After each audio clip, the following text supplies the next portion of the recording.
Carol stood alone by the deserted highway, clutching a makeshift cardboard sign that read Red Springs in hastily scribbled letters. She had used a piece of charcoal from the remnants of her campfire the previous night to scrawl the town's name. The sign was smudged and worn, much like her spirit after days on the road.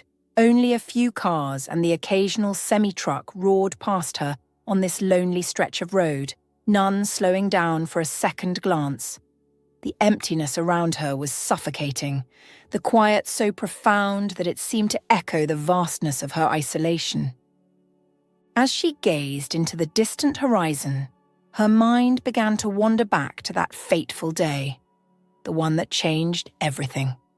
Her chest tightened and she blinked, snapping herself out of the reverie before the memories swallowed her whole. A sudden rumble pulled her back to the present. Her heart skipped a beat as a family van slowed down and pulled to the side of the road, gravel crunching under its tires. The window rolled down to reveal a woman with kind, concerned eyes and a warm smile. "Hey there, are you headed to Red Springs?" the woman asked, her voice gentle but filled with curiosity. Carol swallowed and nodded, her throat too dry and emotions too tangled to find words. The woman glanced back at the interior of the van, which was packed to the brim with sleeping children and bags strewn about. "I just came back from a school field trip," she explained, motioning to the dozing kids. "I'm really sorry, but there's not much space left. I wish I could offer you a ride." Carol smiled faintly, understanding the situation. She wasn't expecting much. Just a small act of kindness was enough to lighten the burden of her solitude. The woman seemed to sense her need for something, even if it wasn't a ride. "Would you like some water? Maybe a snack? I can't give you a lift, but I can at least do that." Carol hesitated for a moment but then nodded, feeling a flicker of gratitude in her chest. "Yeah, thank you. That would be great." The woman hopped out of the van and moved to the back, rummaging through a cooler. "Let's see what I've got," she muttered to herself, eventually pulling out 2 water bottles, a sandwich wrapped neatly in a Ziploc bag, and a ripe banana. She handed them over with a soft smile. "Here you go." "It's not much, but I hope it helps," she said. And Carol took the offerings, her fingers brushing the coolness of the bottles. She smiled, a genuine if small smile, and whispered, "Thank you. This means a lot." The woman patted her arm lightly, her expression warm and maternal. "I hope someone comes by soon to pick you up. It's not a safe place to be stranded."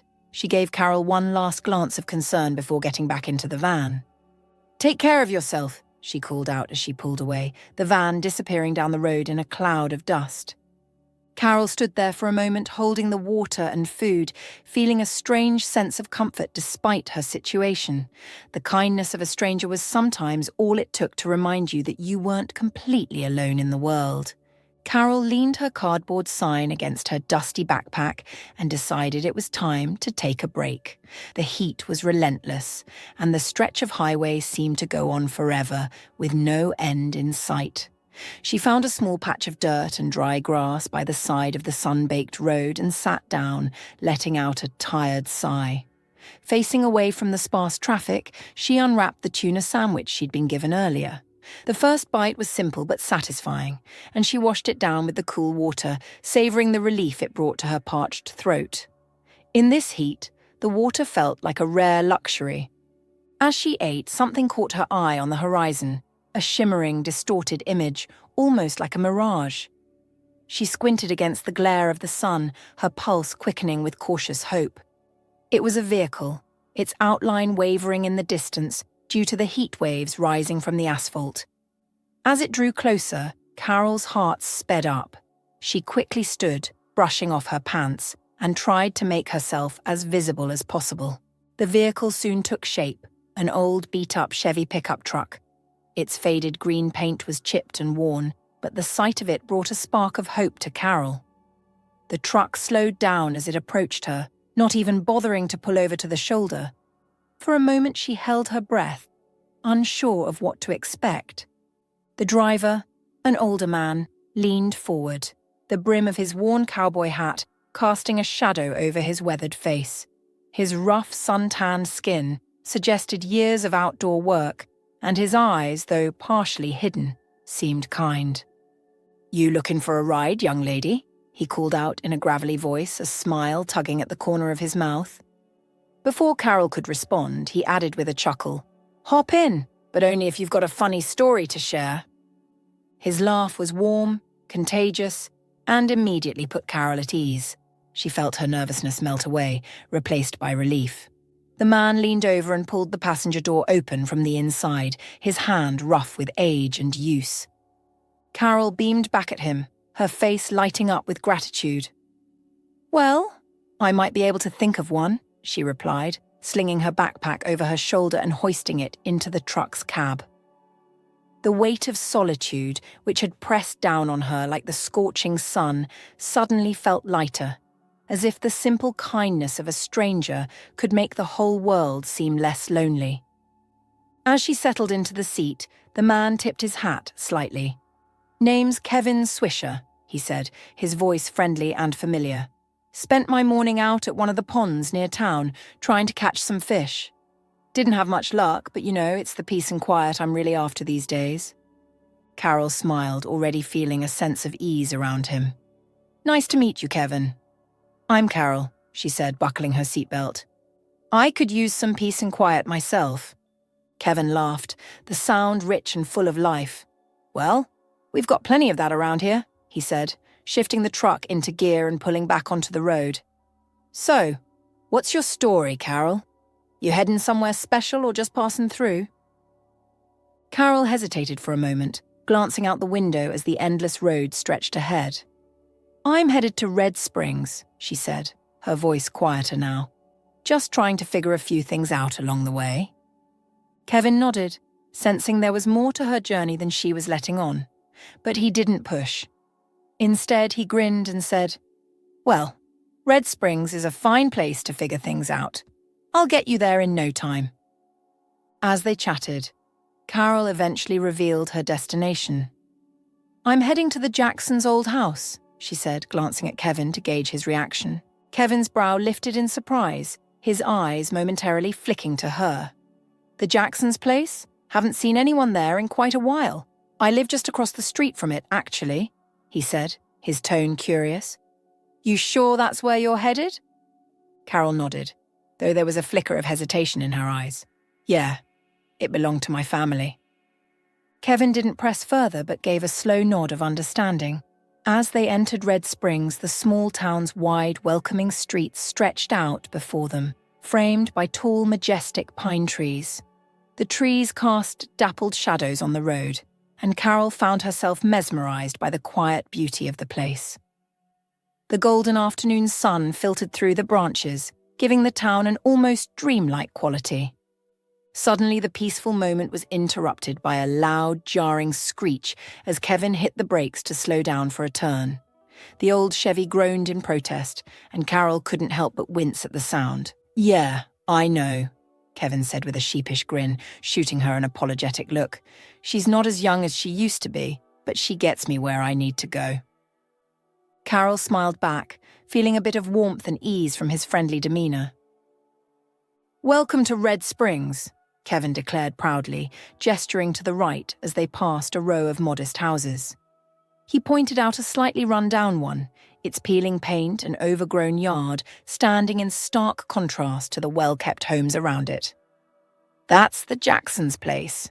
Carol's gaze followed his hand and her breath caught in her throat.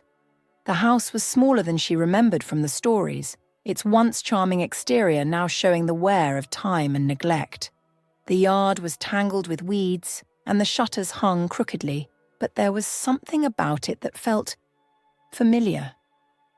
"Thank you, Mr. Swisher," Carol said, her voice filled with quiet gratitude. She looked over at him, managing a small but genuine smile. "I suppose I'll be seeing more of you since you're my neighbor now." Kevin chuckled, tapping the brim of his hat. "Oh, I'm sure of that, young lady. You take care now, and don't hesitate to holler if you need anything. I'll be right across the way." With a wave, Kevin drove off, leaving Carol standing alone in front of the house. For a moment, she simply stood there, staring at the aging structure. It wasn't grand, not by a long shot, but it was hers now. an unexpected inheritance from a side of the family she hardly knew. A wave of gratitude washed over her, though it was mixed with something else, something heavier. The house, with its faded charm, reminded her of the home she had grown up in. The overgrown lawn, now wild and untamed, brought back memories of her parents' house, where she had spent the past few months. The weight of those memories pressed down on her, tightening her chest.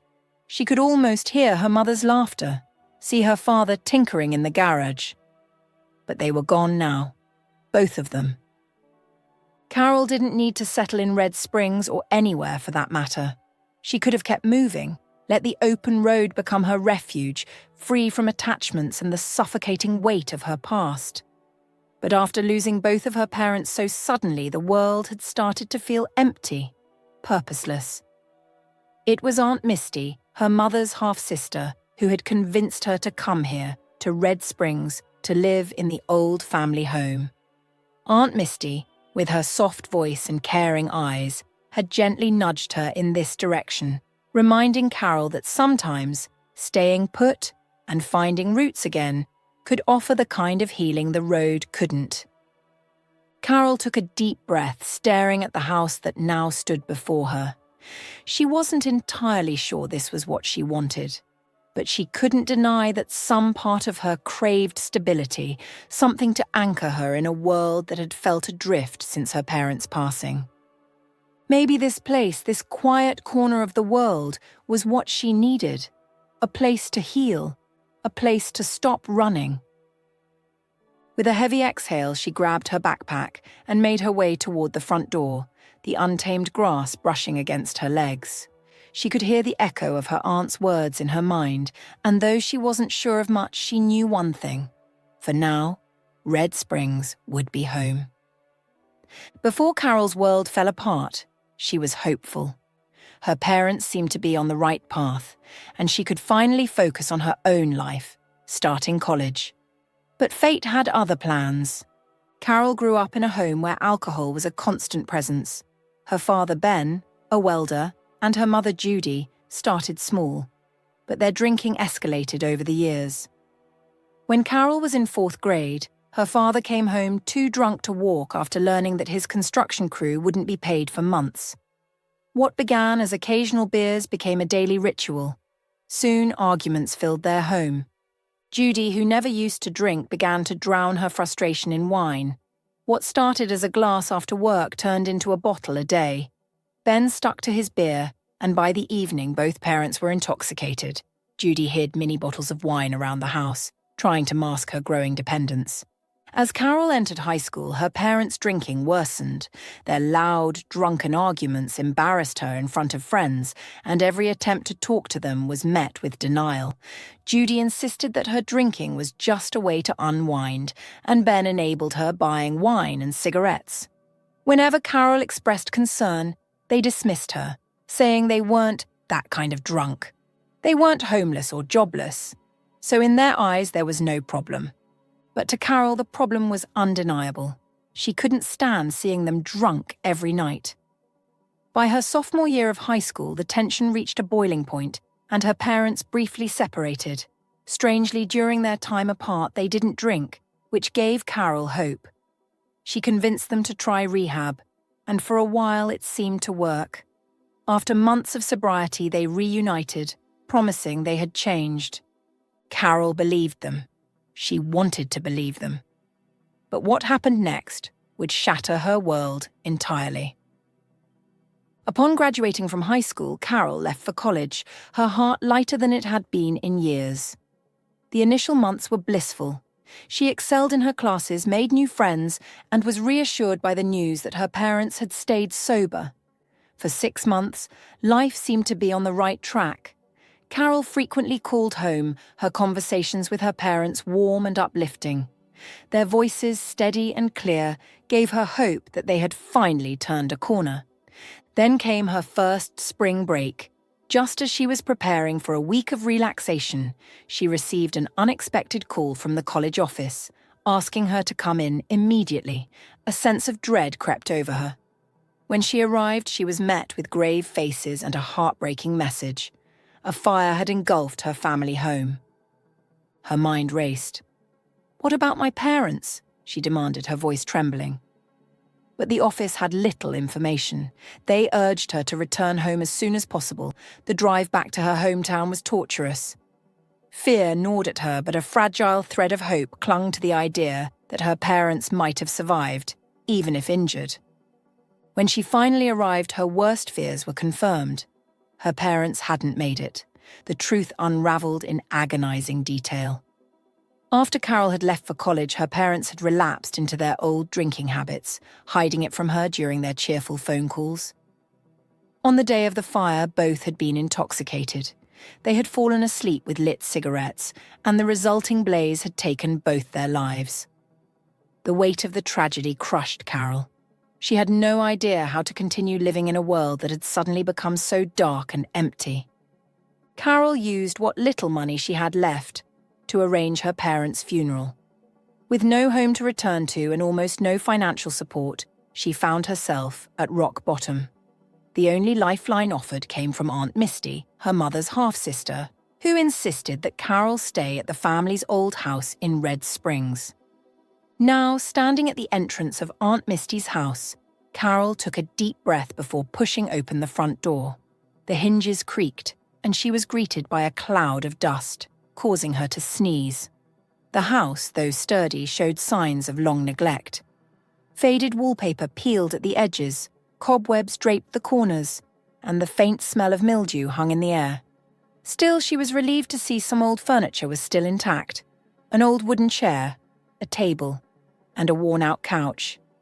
Carol dropped her backpack onto the chair, the weight of the past few months settling on her shoulders. She stood in the middle of the room, closed her eyes, and took a deep, steadying breath. Inhaling the stale air, she exhaled slowly, trying to gather the strength to face what lay ahead. She wasn't sure what the future would bring, but standing in this house, she felt the first glimmer of resolve. Opening her eyes, she rolled up her sleeves and set her sights on the work ahead. The house needed a lot of care, and so did she, but this was a start, a place to begin again. And with that thought, Carol bent down to pick up a broom, ready to reclaim her life, one small step at a time. Just as Carol was starting to make some progress on the cleanup, an unexpected knock at the door startled her. She froze for a moment, wiping the dust from her hands onto her jeans, and called out, "Who is it?" Her voice carried a note of caution. When she opened the door, she was met by a woman with a kind face and curious eyes. Her smile was warm and welcoming, and there was an immediate sense of ease about her. "I couldn't help but notice someone moving around in here," the woman said cheerfully. "I never thought I'd see anyone in this old place again." Carol, feeling a bit defensive, straightened up. "It's my Aunt Misty's house. She sent me here," she explained, unsure how much she needed to reveal to this stranger. The woman's face softened, her eyes filling with sympathy as she glanced at the state of the house. "Oh, bless your heart. This place has seen better days for sure." She extended a hand. "I'm Maggie, by the way. Margaret, technically, but nobody calls me that. Everyone around here just calls me Maggie." Maggie peeked inside, taking in the dust-covered furniture and cluttered space. She shook her head, clearly noting the disarray. "So, you're planning to stay here? You've got quite the fixer-upper on your hands." Carol, feeling a mixture of embarrassment and determination, shrugged. "It's what I've got. I'll make it work somehow." Maggie's eyes lit up with a gleam of excitement. "Well, how about some help? My family and I can pitch in. It'll be faster, and a whole lot more fun, with extra hands." Surprised by the generous offer, Carol opened her mouth to decline, thinking of her limited resources. "I don't know. I'm kind of on a tight budget right now, and Maggie quickly waved her off, cutting her short with a smile and holding up a hand. "Oh, hush. Around here, we don't let money get in the way of helping a neighbor. Red Springs is like one big family. If someone wants to help, they do it because they care, not for payment. Trust me, if anyone around here meant business, you'd know." Carol blinked, taken aback by the overwhelming kindness. She gave a small nod, feeling a bit emotional. "Got it. Thank you. I'm Carol, by the way." Maggie grinned. "Carol, that's a lovely name. Give me just a minute, I'll be right back." Before Carol could process what had just happened, the door swung open again. Maggie had returned, this time with a tall man carrying a toolbox and a bright-eyed young girl. "This is my husband, Kevin," Maggie announced proudly. "He's handy with tools and can fix just about anything. And this little ray of sunshine is our daughter, Anna. Kevin, Anna, meet Carol." Carol couldn't help but chuckle as she looked at Kevin. "Actually, Mr. Swisher and I have already met. He gave me a ride into town." Maggie shot an amused look between the two of them, her hands on her hips. "Well, why didn't you tell me?" she asked, feigning indignation. Kevin gave Carol a playful wink. "I figured I'd let you have the fun of making new friends on your own." The room erupted into laughter, the tension melting away in an instant. Carol felt the warmth of their camaraderie, and the atmosphere lightened, making her feel like she had truly stepped into a community, not just a house. The way Maggie and Kevin interacted was heartwarming. Their easy banter and affectionate teasing spoke of a deep bond. The old couple and their daughter moved through the house like a whirlwind, helping Carol transform the dusty, neglected space into something far more inviting.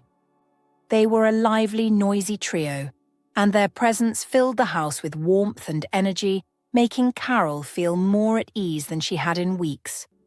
Just hours earlier, she'd been filled with dread and uncertainty about the future. Now, surrounded by these kind strangers, it was hard to believe she'd felt so alone. As they worked side by side, Carol felt an unexpected sense of familiarity with them, as if they were old friends instead of people she'd just met. Maybe it was the simplicity of their kindness, or maybe it was how much her life had changed recently. Either way, their presence was a comfort she hadn't realized she needed. By the time the sun began to set, the group had made noticeable progress. The house, though still in need of some work, was starting to feel like a home. They all gathered around the kitchen table, now cleared of dust and clutter, for a simple meal that Anna had whipped up. Maggie glanced around the room, her eyes filled with pride. "We've still got a ways to go," she said with a satisfied smile. "But it already feels cozier, doesn't it? More like a home." Carol returned the smile, her heart swelling with gratitude. The transformation was remarkable. With Anna's delicate doilies draped over the furniture and fresh towels in the bathroom, the house felt more inviting, like a space that had been lived in and cared for. As they settled into their seats, Maggie launched into stories about the town, painting vivid pictures of the local community and the nature that surrounded them. She spoke of berry picking in the nearby woods and the small town festivals that brought everyone together. Kevin, a man of few words, nodded occasionally, adding a quiet comment or a hum of agreement, while Anna listened, smiling as her mother talked. At one point, Maggie turned to Carol with a playful grin. "Just you wait, Carol. Before long, we'll find you a job and who knows, maybe even a husband." Carol laughed, shaking her head. "Why would I need a husband? I'm doing just fine on my own." Maggie's eyes sparkled with mischief. "Well, most folks find someone eventually. Someone to share life with, start a family, grow old together." Carol's smile faded slightly, her tone more serious. "In my experience, relationships aren't always like that. Sometimes people forget about the ones they love." Maggie's expression softened as she leaned in.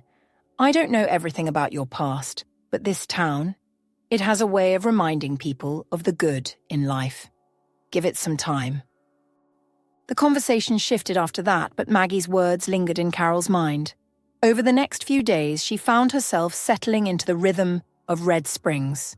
The townspeople were refreshingly straightforward, sometimes a bit too blunt, but their honesty was something Carol appreciated.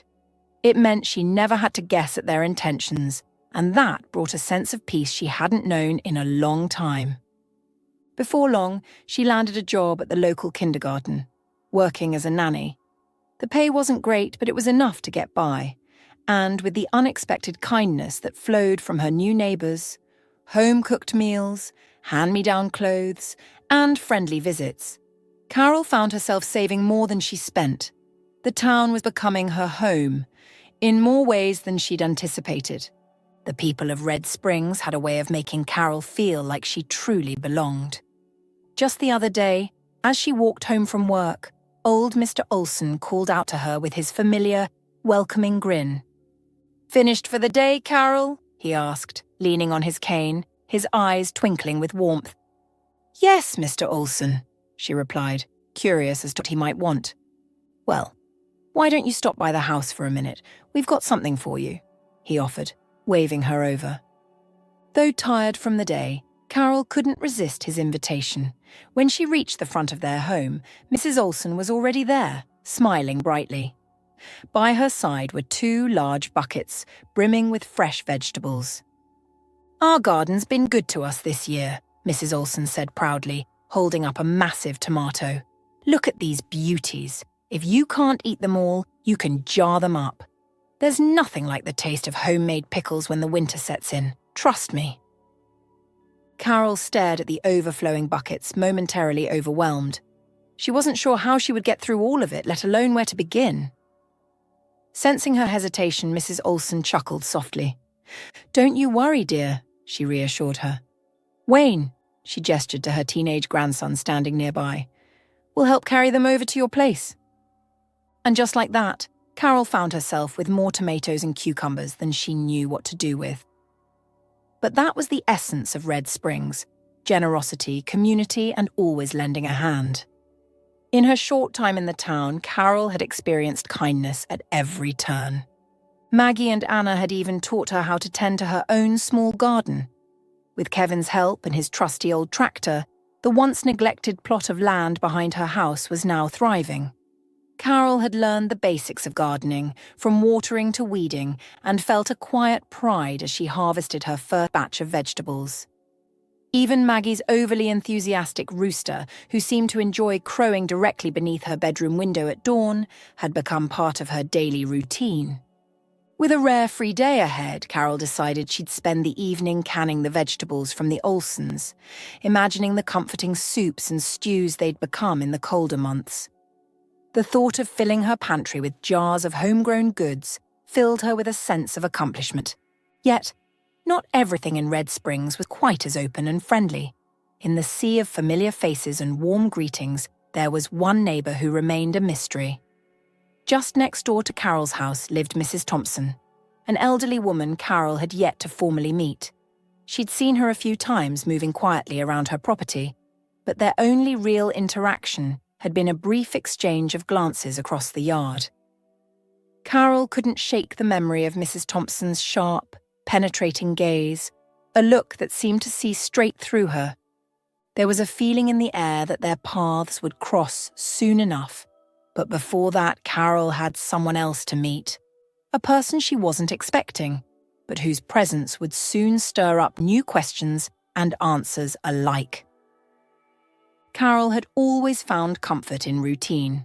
Her daily walks to and from work followed the same path, providing a sense of stability. But one evening, a slight detour changed everything. Near Mr. Jones's convenience store, by a green garbage can, she spotted a frail, mud-covered dog. Its ribs were visible through its matted fur as it scavenged through a discarded pizza box, searching for food. The sight tugged at Carol's heart. She had always loved dogs, knowing how much warmth and companionship they could offer. Approaching cautiously, she knelt down and extended her hand, letting the dog sniff her. After a brief moment of hesitation, its tail gave a tentative wag, signaling trust. Moved by the animal's vulnerability, Carol decided she couldn't just leave it there. She removed her scarf, fashioned it into a makeshift leash, and gently led the dog home. Once inside, the dog's first experience of comfort was a warm bath. Carol couldn't help but laugh as the water turned from clear to a murky brown, revealing a golden coat beneath the grime. As she scrubbed away the dirt, she felt a growing attachment. This wasn't just a stray anymore. This was her dog. She decided to name him Chance, a fitting tribute to their unexpected meeting and the new beginning she was offering him. Life with Chance quickly became a joyful, if somewhat chaotic adventure. Frequent vet visits, shopping for dog toys, and experimenting with different foods soon became part of Carol's routine. She discovered that Chance had an unwavering love for tennis balls, and their backyard quickly turned into a playground of endless games of fetch. No matter how many times she threw the ball, Chance would sprint after it with boundless energy, his tail wagging furiously. Her daily routine now had a delightful new twist. Mornings started with jogs in the park, Chance darting after anything that caught his eye, whether it was a squirrel or a drifting leaf. In the evenings, they'd unwind on the couch with Chance curled up beside her as she taught him new tricks. He quickly learned to sit, stay, and even give high fives. But like all dogs, Chance had his quirks. The most notable was his barking. Whenever Carol left the house, Chance would make sure the entire neighborhood knew he was missing her. His sharp, persistent barks echoed down the street until she returned. Despite the noise, the neighbors were forgiving, having been won over by his friendly demeanor. One sunny afternoon, as they were playing fetch in the backyard, Chance's focus abruptly shifted. Mid-leap, just as he was about to catch the tennis ball, he spotted a raccoon rummaging through the garbage bin. His bark thundered through the yard as he raced toward the intruder, valiantly defending his new home. Carol chuckled as she watched him stand guard, proud and protective. In a short time, Chance had brought an unexpected joy to Carol's life, turning her once predictable routine into something far more vibrant. And as she watched him chase off the raccoon, she realized that sometimes the best things come when you least expect them. Suddenly, the door of the house next door flung open, and Mrs. Evelyn Thompson stepped out, her face twisted in irritation. "Can't you keep that dog quiet?" she snapped, pointing an accusing finger at Chance, who was still barking at the now fleeing raccoon. Taken aback, Carol quickly crouched down to soothe Chance, rubbing his back.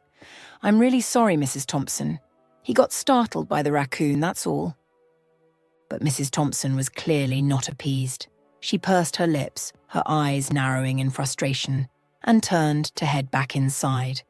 Just as she reached for the door, a softer voice called from within the house, "Wait, Mom!" A younger man appeared, stepping out of the doorway with his hands raised in a calming gesture. He approached Carol, offering her an apologetic smile. "Sorry about that," he said, extending his hand. "I'm Jason. My mum's always been a bit wary of dogs, especially the loud ones." Carol, grateful for his intervention, shook his hand and smiled in return. "I completely understand, Jason. Chance is still adjusting to his new home, and I'm working on his training. I promise I'll do my best to keep the noise down. I really appreciate your understanding." Jason gave her a reassuring nod, glancing briefly at his mother, who stood fuming on the porch. "Don't worry too much about it. She'll get over it," he said in a low voice before retreating back into the house. As the door closed behind them, Carol caught the faint sound of a heated conversation between Jason and his mother. Mrs. Thompson's sharp, agitated voice carried through the crack in the door, and it left Carol wondering whether Chance's barking was the real issue or if something deeper was brewing beneath the surface. Sitting on her porch, Carol's mind whirled. She loved Chance dearly, and the thought of parting with him was unimaginable. But at the same time, she understood her responsibility to maintain peace with her neighbours. The idea of rehoming Chance, while heart-wrenching, crossed her mind, leaving her feeling torn. Carol was so lost in thought that she didn't notice Maggie approaching until her friend's voice snapped her out of her reverie. "What's with the worried face?" Maggie asked, sitting beside her on the porch. Carol sighed, then told Maggie about the incident with Mrs. Thompson. To her surprise, Maggie only chuckled softly, her lips curving into a knowing smile. "Don't take it too personally," Maggie said. "It's not really about Chance. Let me tell you a little history about my sister Evelyn." Carol's eyes widened in surprise. "Your sister?" Maggie nodded. "Yep. Evelyn and I share the same father, William Douglas. He had me with his second wife, Helen, and Evelyn with his first, Mary. We all grew up under the same roof for a while, and our father always hoped we'd be close." She paused, her eyes clouding with the weight of old memories. To keep the family together, he even bought houses for us right across the street from each other. But things didn't turn out the way he hoped. Maggie's tone darkened. After Dad died, he passed at 65, things between us got complicated. There was a lot of bitterness between our mothers, and that carried over to us. The tension just grew, especially after Dad was gone. Disagreements became a regular thing, and one day we had a particularly nasty fight. Evelyn told me she wished I were dead. Carol's eyes widened in disbelief. She really said that? Maggie nodded sadly. She did. That comment was the final straw. We stopped talking, and that rift lasted for over 15 years. I've tried to reconcile over the years, but Evelyn, she's got a lot of pride. And now, with you here and my family being close to you, I think it stirs something in her. Carol was silent for a moment, absorbing the story. The dots began to connect in her mind. Evelyn's anger at Chance wasn't really about the barking. It was more about old wounds and unresolved issues with her sister. Perhaps seeing Maggie's warmth extended toward Carol only intensified Evelyn's feelings of jealousy and resentment. Carol was beginning to understand the neighborhood dynamics, and she thanked Maggie for shedding some light on the situation with Evelyn. Life continued in its usual rhythm: work, quiet evenings, and the occasional visit from neighbors. One evening, however, Anna showed up at her doorstep with a basket overflowing with fresh berries. "Berry season already?" Carol asked, pleasantly surprised. Anna grinned mischievously. "You bet. The forest behind your backyard is full of them. Just be careful not to wander too deep. It's easy to get lost out there." That weekend, feeling a bit adventurous, Carol decided to take Anna's advice. She rummaged through the attic, found an old wicker basket, and set off into the forest with Chance, trotting excitedly beside her. The dense canopy of trees closed around them as they wandered deeper into the woods, and Carol found her mind drifting back to the strained relationship between Maggie and Evelyn. Being an only child, she couldn't imagine harboring such bitterness between siblings, even half-sisters. She tried to push the thought aside, focusing instead on the peaceful task at hand: berry picking. Carol had never gone berry picking before, but she had read enough to know the basics. The forest was alive with the sounds of birds chirping and leaves rustling in the gentle breeze. Early morning mist clung to the ground, and the golden sunlight filtered through the treetops, casting an ethereal glow on the forest floor. The beauty of it all made her feel deeply grateful for Aunt Misty, whose decision to send her here was proving more perfect with each passing day. Despite the occasional interruption from cars passing through town the night before, getting up early had been the right choice. She found her first batch of berries near the forest's edge, the vibrant colours practically calling out to be picked. Before she knew it, 2 hours had passed, and her basket was brimming with fresh berries. Chance, always full of energy, darted around chasing insects and occasionally startling Carol with his sudden bursts of barking. Every now and then, he'd disappear into the underbrush, only to reappear from an entirely different direction, tongue lolling and tail wagging. But suddenly, his barking took on a different tone, more distant and urgent. Carol's heart skipped a beat as she realized Chance had wandered much farther away. She followed the sound, weaving through the thick trees until she reached a small concealed bog. The ground was littered with shriveled cranberries from last season, a reminder of the forest's abundance. Carol placed her berry-laden basket beneath a distinct oak tree, covering it with some leaves for safekeeping before continuing her search for Chance. As the afternoon wore on and the sun began to dip lower in the sky, painting the world in warm oranges and reds, Carol's search led her to something unexpected. Half hidden by dense foliage was the wreckage of an old helicopter, its metal frame twisted and rusted by time. Carol stared in disbelief. How could a helicopter end up deep in the forest? She hadn't wandered too far from the edge, so surely the townsfolk knew about it. But why had no one ever mentioned it? Her concern shifted as Chance's barking became more frantic, coming from within the wreckage. Carol's pulse quickened. She approached the wreck cautiously, her stomach in knots, listening as Chance's barks turned into a mix of whimpers and anxious growls. Something inside the helicopter had caught his attention and possibly trapped him. "Chance!" Carol called, her voice trembling slightly. She climbed closer, her feet sinking into the soft, moss-covered ground as she neared the rusted structure. Through a broken window, she could see Chance inside, his fur bristling as he pawed at something obscured from her view. "What did you find, boy?" she whispered to herself, trying to steady her nerves. As she approached the opening of the helicopter, the eeriness of the place settled over her. The air felt heavy with the weight of forgotten stories, and a chill ran down her spine. Yet, with Chance still barking, Carol knew she couldn't turn back now. She needed to figure out what had captured her loyal companion's attention and why the wreckage of this forgotten helicopter still remained hidden in the heart of the forest.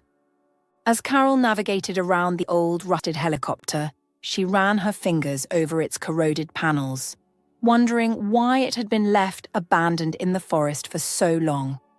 Stepping onto a nearby rock for a better view inside, she was startled by a sudden sneeze from within.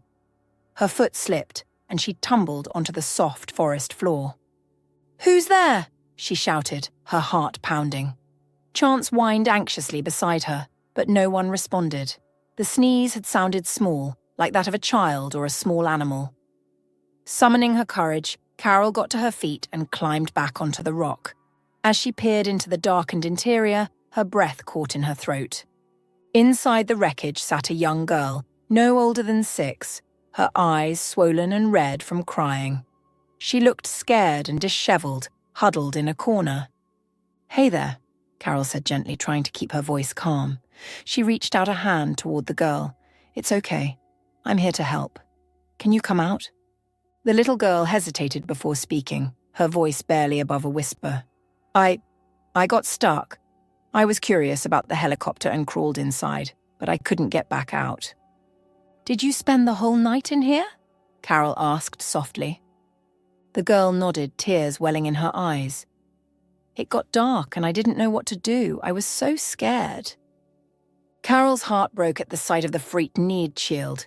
She gently pulled her out of the helicopter and wrapped her arms around her, offering comfort. "You're safe now," she murmured. "Let's get you home, and we'll find your parents, okay?" The girl clung to Carol, her small frame trembling. "Can you tell my dad I didn't mean to get lost?" she asked, her voice shaky with a mix of fear and hope. "Of course," Carol reassured her with a smile. "But remember, it's always important to tell someone where you're going. It's easy to get lost out here." As they walked back toward town, Carol couldn't help but think of the child's parents, wondering how they could have let her wander off on her own. She was sure they must be frantic by now, searching for their daughter.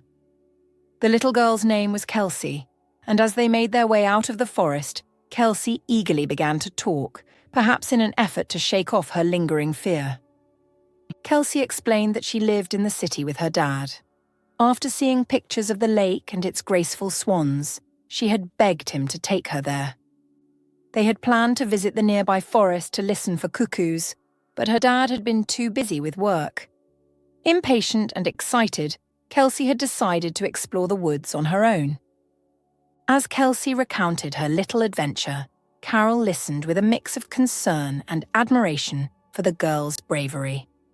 By the time they reached Carol's house, the conversation had eased both of them, and Carol nearly forgot that Kelsea's parents were probably out of their minds with worry.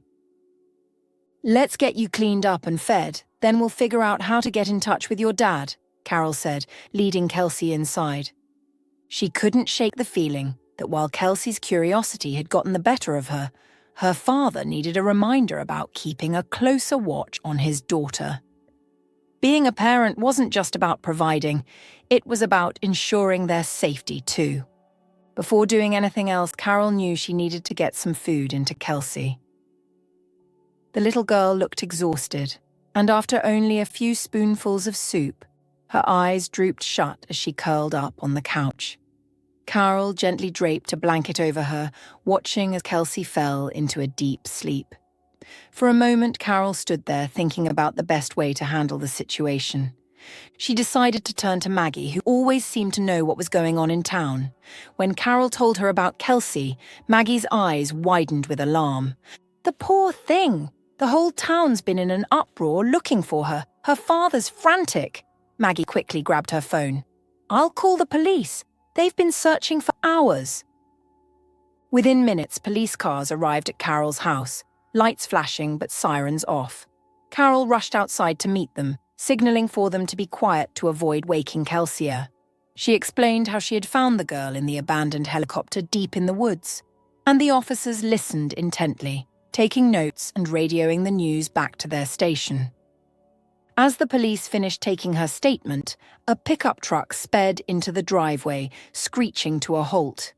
To Carol's surprise, Evelyn, her usually stern and distant neighbour, jumped out of the passenger seat, her face etched with panic. Jason, her son, followed closely behind. "Where is she?" Evelyn demanded breathlessly. "Is Kelsea here?" Carol, remaining calm, nodded. "She's inside, resting on the couch. She had some soup and fell asleep." But before Carol could finish, Evelyn's worry shifted to suspicion. Her eyes narrowed, and she pointed an accusing finger at Carol. "What did you do to her? Why was she with you?" Carol was taken aback, her mouth opening in shock. She hadn't expected this kind of reaction. Just as she was about to respond, Jason stepped in, gently placing a hand on his mother's arm. "Mom, let's hear the whole story first." One of the police officers quickly intervened. "Mom, Carol found your granddaughter lost in the woods and brought her here to keep her safe."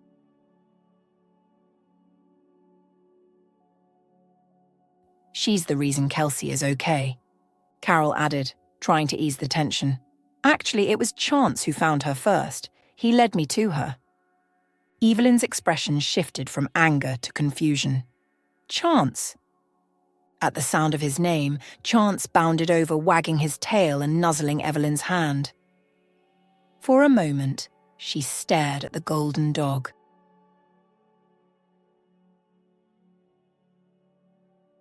The same one she'd complained about just days before. The realization dawned on her. This dog had helped save her granddaughter.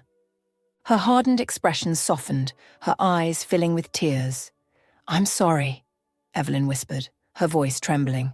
"I was so scared. I snapped at you and I shouldn't have. Thank you for taking care of Kelsea." Carol smiled warmly, her earlier tension easing. "It's all right, Mrs. Thompson. We're all just glad she's safe." Together they entered the house. As they approached the couch, Kelsea stirred, her eyes fluttering open. When she saw her father and grandmother, her face lit up, and she threw herself into her father's arms. He hugged her tightly, tears in his eyes. "Daddy, I'm so sorry," Kelsea sobbed. "I won't ever wander off again." As Jason gently brushed Kelsea's hair behind her ear, he spoke softly. "I should be the one apologizing. How about we finally go see those swans and listen to the cuckoo's song?" Kelsea's eyes brightened. "Can we take Chance and Carol with us?" she asked, looking up with hope. Jason's gaze met Carol's and she blushed under his warm smile. "Of course," he said. "If they'd like to come, they're more than welcome." Carol smiled, feeling her cheeks heat up even more. Jason scooped Kelsea into his arms and carried her away, the little girl resting her head on his shoulder. As they left, the officer thanked Carol again, taking a few more notes before heading out. Later that evening, there was a knock on Carol's door. When she opened it, Jason stood there looking a little unsure. "I never got to properly thank you for finding Kelsea," he said, rubbing the back of his neck. "Do you mind if I come in?" Carol stepped aside, letting him in. They sat together, chatting about the day and other small things. Jason shared stories about Kelsea and mentioned how he hadn't seen Carol around before. Carol, feeling comfortable in his presence, told him her story, about moving to town and her parents. When she mentioned losing them, Jason's expression softened. "I'm really sorry about that," he said quietly. A brief, awkward silence followed as they both searched for words. Finally, Jason stood up to leave, offering her a small smile. "Thank you again. I mean it. And if you ever need anything, I'm just next door." Carol watched him go, her thoughts swirling. She had heard bits and pieces about Jason's life from Maggie. He had been living apart from his mother, Evelyn, for some time. Maggie had told her that Jason once loved a woman who already had a child when they met. But by the time the child turned 2, the woman left, and Jason had been raising Kelsey on his own ever since. Jason was a quiet, thoughtful man, and though he didn't talk much about his past, Carol had learned he was a talented software engineer specializing in video games. His job allowed him to work remotely, giving him and Kelsey the freedom to travel when they liked. A week later, Carol was in the middle of tidying up when she heard another knock on her door. Her heart skipped a beat as she glanced at her reflection in the mirror. Straightening her shirt, she wondered why Jason might be stopping by again. When she opened the door, she saw him standing there looking a little nervous. He smiled and gave a small wave. "It's Sunday," he said with a hint of teasing in his voice. Carol frowned, confused. "Sunday?" Jason chuckled. "You know, the lake. We promised Kelsey we'd take her to see the swans." Carol slapped her forehead in realization. "Oh no, I completely forgot. I'm so sorry." She had been distracted all week, her mind racing with thoughts that seemed to center around Jason more often than she cared to admit. Soon enough, they were on their way to the lake. Kelsey and Chance ran ahead, laughing and racing each other down the path. The playful barks and giggles filled the air, and Carol found herself smiling, feeling the tension lift. As they strolled toward the lake, Carol glanced over at Jason. "Maggie told me a bit about your past. About Kelsia's mom." Jason's expression softened and he nodded. "Yeah, it's been just the 2 of us for a while now. But I love Kelsey deeply. It doesn't matter whose daughter she is. She's mine." Carol's heart swelled at his sincerity. Through Kelsia's eyes, Jason was a hero, a father who had stepped up to raise a child that wasn't biologically his. And the more Carol got to know him, the more she admired him for it. As they reached the lake, Kelsey's excited squeals filled the air as she spotted the swans gliding gracefully across the water. Carol watched the scene unfold, her heart full, realizing that perhaps this small town, and the people in it, were becoming more important to her than she had ever expected.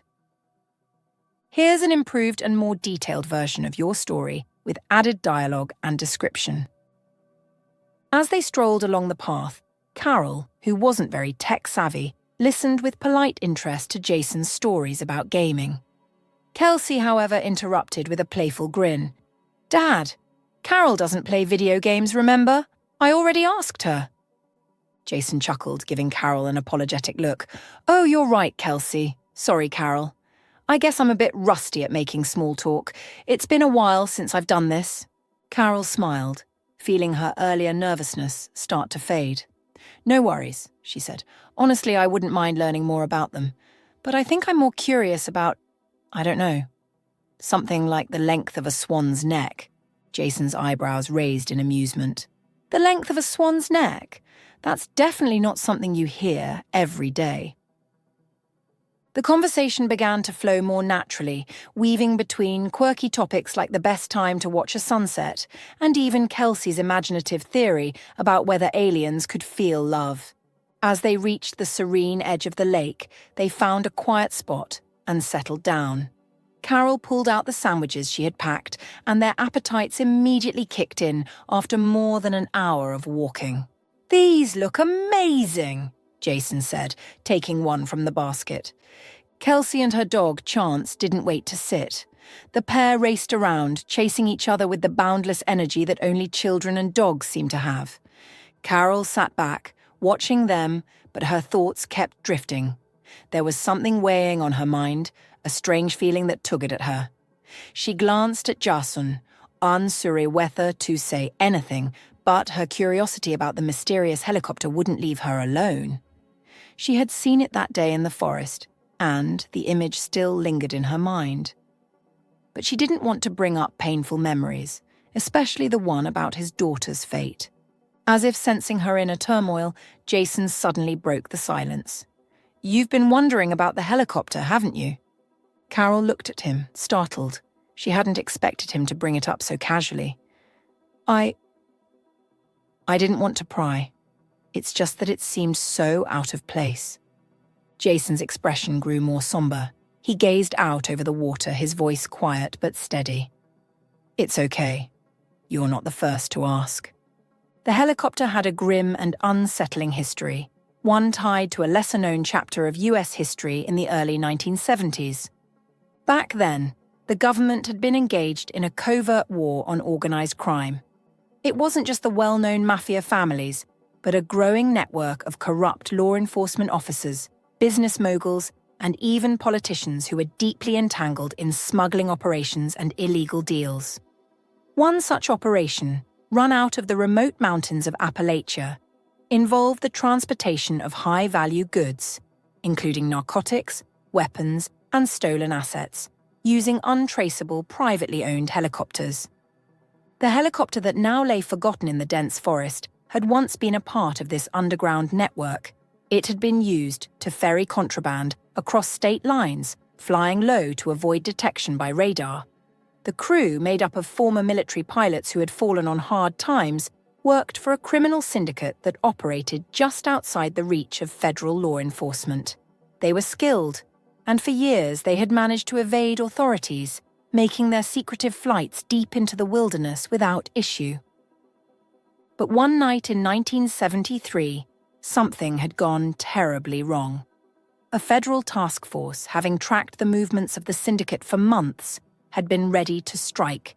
They had received a tip from an informant, a man on the inside who had grown tired of the life and wanted a way out.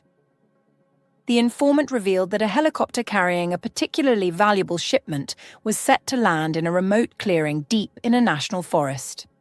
On the night of the operation, the helicopter had been in the air as planned, heading toward its hidden destination.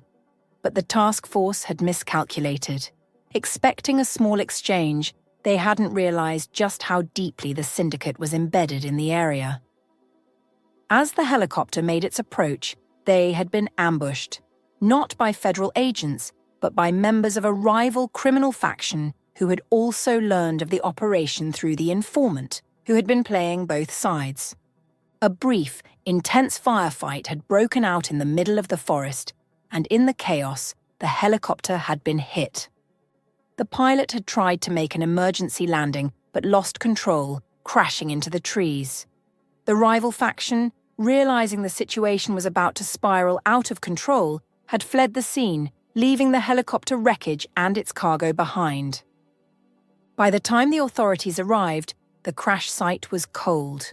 The federal task force, now entangled in a much larger and more dangerous web of criminal activity than they had anticipated, quietly sealed off the area. The helicopter was never recovered. Its existence had become a liability, a piece of evidence that could expose not only the criminal syndicate, but also the internal corruption that had allowed these operations to flourish for so long. For years, the helicopter remained hidden, rusting and overgrown, with few knowing the real story behind it. Rumors circulated in local towns. Some said it had been a drug smuggling operation gone wrong. Others claimed it was part of a government experiment gone awry. But the truth was far simpler. It had been the price paid for greed, betrayal, and a mission that was supposed to clean up a criminal empire, but instead only added more bodies to the list of those lost in the shadows.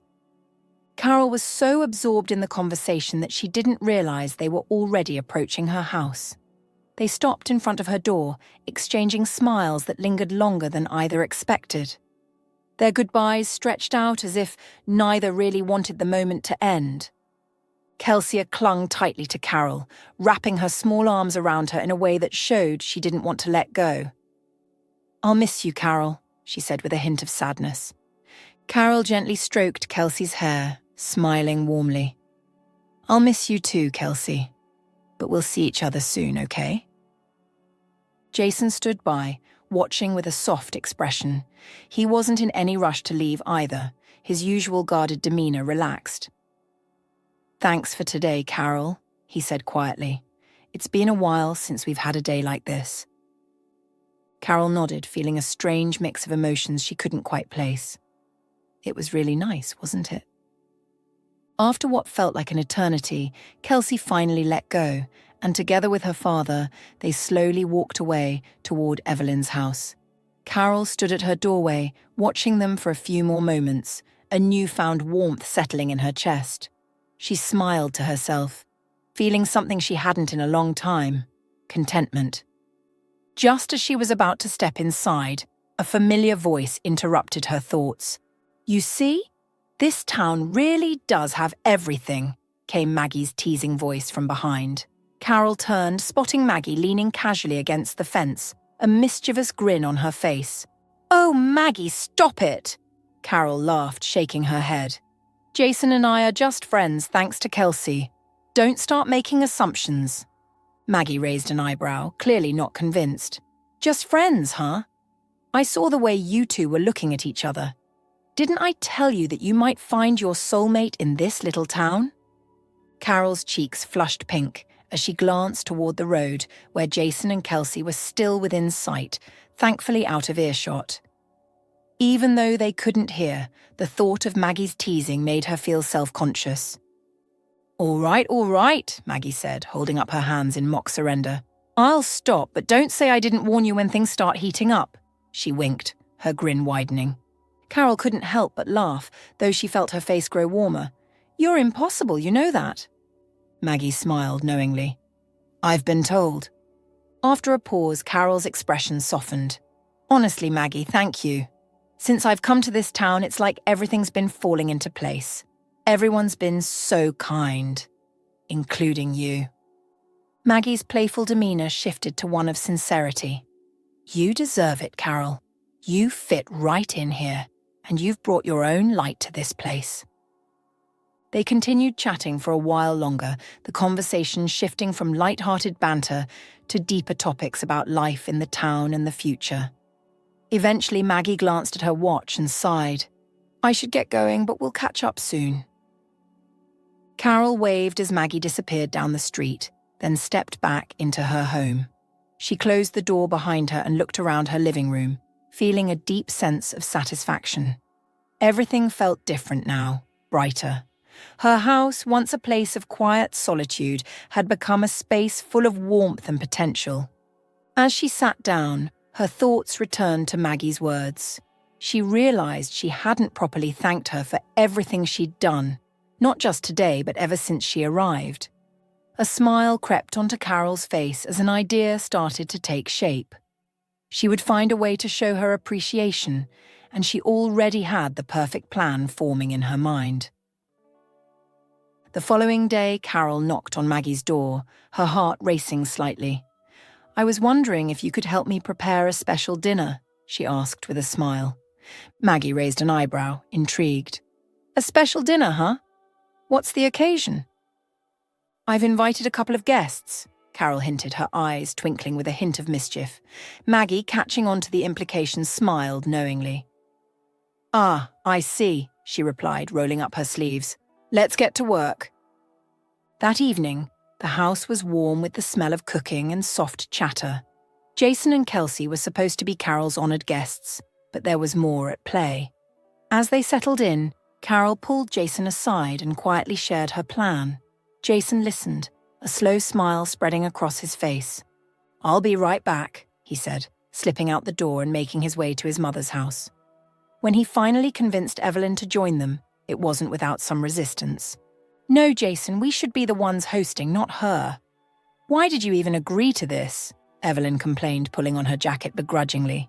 Jason chuckled, shaking his head. "Mom, just go with it this time, okay? Trust me. It's more than just dinner." Back at Carol's, she and Maggie busied themselves in the kitchen, chatting about the evening ahead.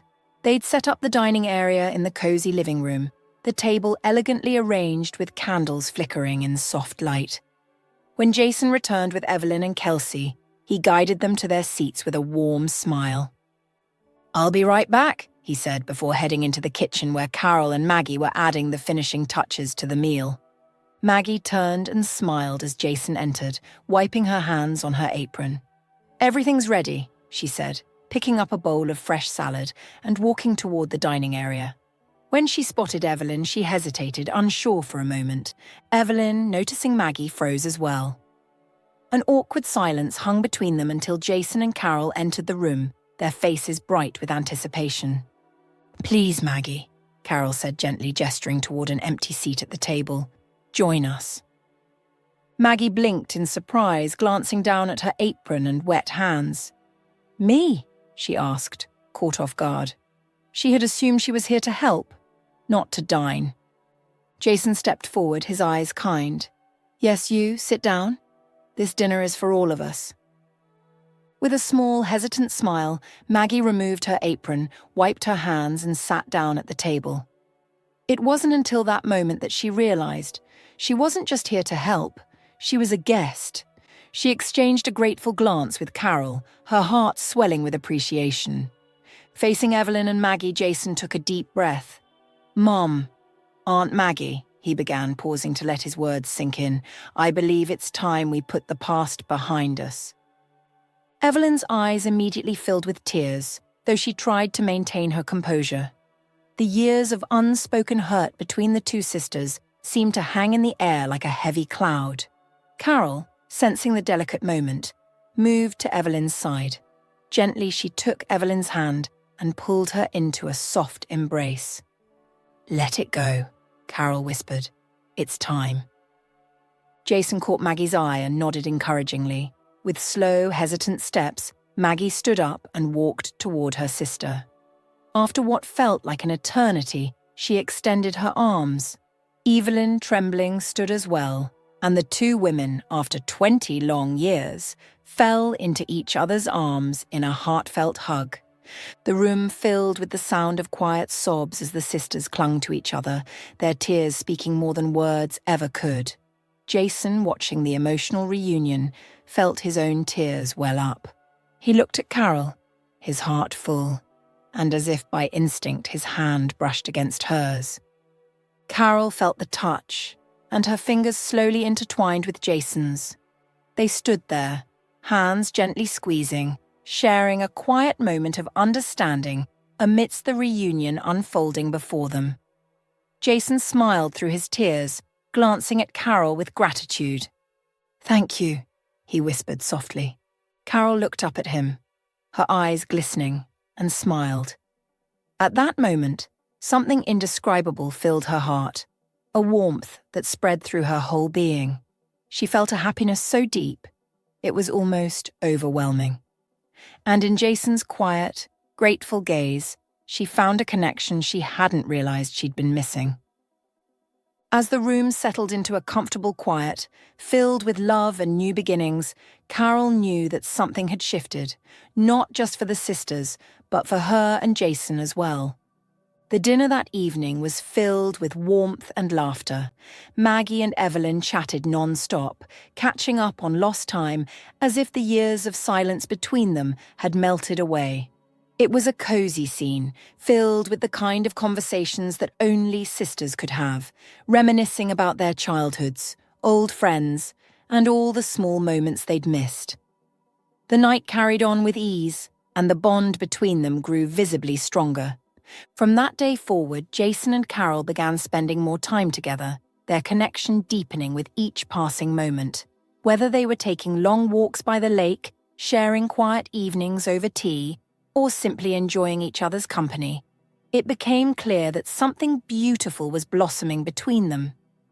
Meanwhile, Maggie and Evelyn, though their bond was rekindled, took their time to fully heal the rift between them. Their afternoons were often spent sitting together on Maggie's porch, reminiscing about the past and sharing stories. One day, as they were catching up in Maggie's cozy living room, Evelyn chuckled softly and said, "You know, Mags, even when we weren't talking, I always felt connected to you. I knew about your new job, the birth of your granddaughter, and even the lemon tree you planted last summer." Maggie laughed, shaking her head in disbelief. "You mean to tell me you've been keeping tabs on me this whole time?" Evelyn smiled, a mix of mischief and love in her eyes. "Well, I couldn't help it. It seems some bonds can't be broken, even when we're stubborn about it." Maggie's laughter echoed through the house, and they both knew that despite the years of silence, their sisterly bond had always been there, waiting to be rediscovered. As for Carol, who had felt a deep void in her life after the loss of her parents, she found a new kind of solace in this warm, interconnected web of relationships. One clear afternoon, while sitting on her porch with a cup of tea in hand, she decided to call her Aunt Misty. The phone rang only once before Misty picked up. "Aunt Misty, I can't thank you enough for urging me to move here," Carol said, her voice filled with gratitude. "This town, these people, they've made me feel complete. I've found peace here." Misty's voice was warm and knowing. "I had a feeling, sweetheart. Life has a funny way of guiding us to exactly where we need to be." In the months that followed, not only did Carol's relationship with Jason deepen, but she also formed an unbreakable bond with Kelsea. They became an inseparable trio, with Chance, their loyal dog, always at their side. Whether they were enjoying quiet afternoons by the lake or playing in the yard, their little family grew closer each day. A year later, in the heart of spring, Carol and Jason made the decision to solidify their bond. They held a simple, intimate wedding in a local park, surrounded by close friends, family, and the blossoming flowers of the season. Kelsea played a special role as the flower girl, gleefully tossing petals into the air with a wide, joyous grin, while Chance trotted happily alongside her. 9 months after the wedding, their family grew a little bigger. Kelsea proudly became a big sister to a baby boy they named Adam. From the moment he was born, Kelsea took her new roles seriously. She eagerly fetched diapers, cradled him in her arms, and softly sang lullabies to her baby brother. Carol would often find Kelsea whispering secrets and stories into Adam's tiny ears, promising him a lifetime of adventures and sibling camaraderie. Evelyn, now fully embracing her role as a doting grandmother, spent as much time as she could with her grandchildren. She spoiled both Kelsea and Adam with love, stories from her own past, and the occasional sweet treat when their parents weren't looking. Her heart was full again, not just because of her family, but because of the mended bond with Maggie. The house was often filled with laughter, the sound of children playing, Evelyn's stories, and Maggie's lively conversations.